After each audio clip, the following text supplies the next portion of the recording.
I'd really like to welcome Minister Simon Harris here today and for the information given, and also really to acknowledge the proactive engagement with third level by his department and team over the last few months. The Department of Further and Higher Education, Research, Innovation and Science is a welcome development, bringing together the funding agencies of Science Foundation Ireland and the Irish Research Council. Ireland is renowned, well renowned, as a centre of learning, I suppose right from Clonmacnoise and right up to the excellence in research shown by our Irish researchers winning at ERC level. We've had 4 ERC starters, winners of the ERC Starter Award here in Ireland this year. I suppose an investment, as a spokesperson in this area, I welcome investment, very much so, in over 2,200 additional student places, particularly in relation to the Leaving Cert, which allowed more people to access courses and helped alleviate the pressure on points. We saw over 275 places in the West, with 60 places in engineering at NUI Galway and over 30 places in healthcare at GMIT. I want to wish students well for the round 2 offers issued from the CAO yesterday, along with over 35,000 additional posts on skills to compete and 3,100 in postgraduates that you've mentioned, Minister. There are many, many ways to reach your career choice. There are many paths, and I suppose if I could encourage everyone that's listening to consider all different ways to reach your career and encourage all of us of all ages to even consider further education as well. As you've mentioned, there's so much that we could learn in terms of the digital divide, and even learning about things like social media and going online. There's so much even for all of us to take on board. The Taoiseach Leo Varadkar also launched the 3rd round of 500 million for the Disruptive Technologies Innovation Fund this morning, and that's an initiative bringing enterprise and third level together to drive innovation, and that again shows how important third level is when it comes to industry in the country here. A €168 million package was designed to help further and higher education sectors deal with the impacts of COVID-19. And as you mentioned, Minister, with that new fund for student devices, over 15 million to be able to access laptops, all of that's going to be available in student access offices across the country and in the education training boards. In terms of safe reopening, I suppose the government has shown its clear commitment to prioritising education and to the safe reopening of schools and colleges. Now more than ever, we need research and innovation to help us answer challenges in healthcare and climate change. And it is heartening to see how all sectors work together, and many of our third level institutes supported the HSC with facilities to support contact tracing teams and testing. From speaking with different colleges, including NUI Galway, GMIT and Galway Roscommon ETB, the majority of courses and tutorials are being delivered online with the exception of practical-based work, labs and clinical. GMIT will be opening up on the 28th of September and managing over 5 campuses. COVID response plans have been put in place, and the investment in PPE has been noted as been very, very welcome.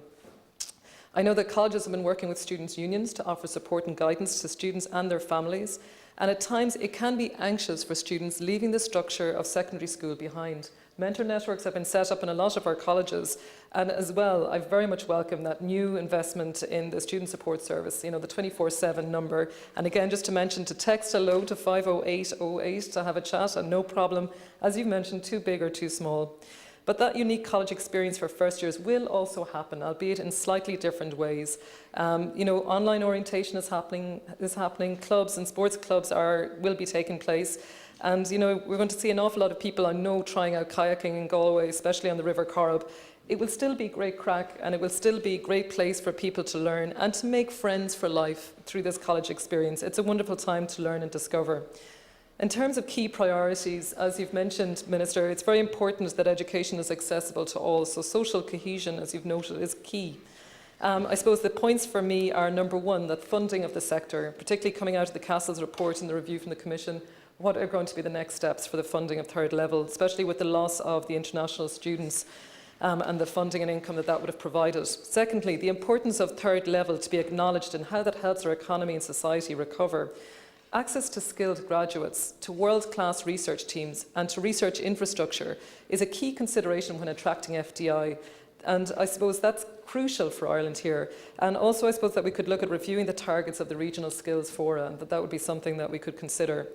Some of the measures that you've mentioned, the apprenticeship.ie, the 3,000, as Senator has mentioned here already, in terms of taking on apprentices, and this is FET.ie. These are wonderful and fantastic resources that we have available. The skills to compete, the skills to advance under Solus.ie, SkillNet Ireland, and the Mentors Works sort of 8-week business support programme. I mean, that's a fantastic, and it's free to SMEs across the country.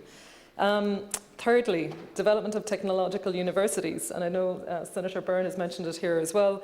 For me, I have a particular interest in the Connacht-Ulster Alliance, and that again, this is where they're going to shortly be submitting an application.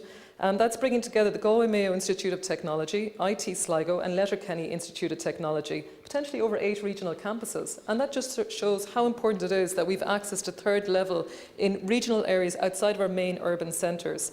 The importance of this TU, as they say themselves, bringing together students, enterprise and communities. And isn't that a great concept? Students, enterprise and communities in the West and North West. And why is our region so deserving of a CUA, of a Connacht-Ulster Alliance? Well, Minister, we are now in the West and North West, the EU designated area as a region in transition. The people in the West and the North West make roughly income levels 75% of the EU GDP average. That's across 27 countries. We need to see how third level and investment in third level is going to deliver for our enterprise and industry and entrepreneurs in our area. And that's about technology transfer. That's about engaging with innovation vouchers with Enterprise Ireland and supporting those businesses.